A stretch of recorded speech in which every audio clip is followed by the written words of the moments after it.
Комплектіде батарея осы жерден қосады. Жоғары жағы және төмен жағы.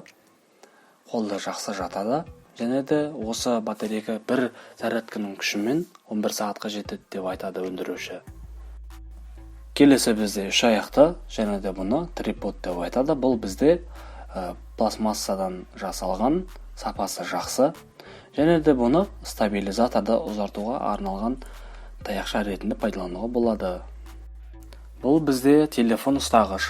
Бұны екі жаққа тартып ашып телефоныңызда қоясыз, және де бұны камераның үстіне немесе стабилизатордың жанына қоюға болады.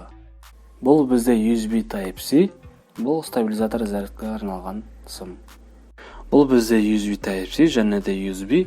Бұл камера мен стабилизатор екеуін қосуға арналған сым. Бұл да бізде Type-C, бірақ екі жағда телефон мен камераны қосуға арналған. Бұл бізде переходник USB Type-C-ден USB-ге.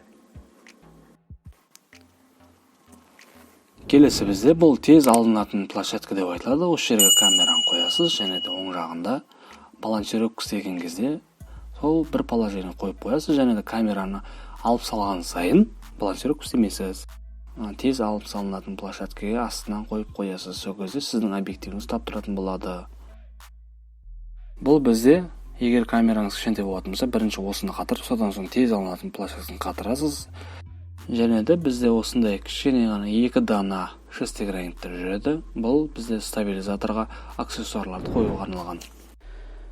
Ал енді стабилизатордың өзіне келетін боламыз. Стабилизаторда 3 ось бар, әрқайсысында жеке-жеке блокировкасы бар. Сөмкеде алып жүргенге ыңғайлы. USB Type-C зарядкасы осы жерден тағылады, және де блокировкасы батареяны қосқан кездегі. Және де бұл жерге телефондар, әртүрлі аксессуар қоюға болады. Өшіріп қосатын кнопкасы жүйестегі ыңғайлы.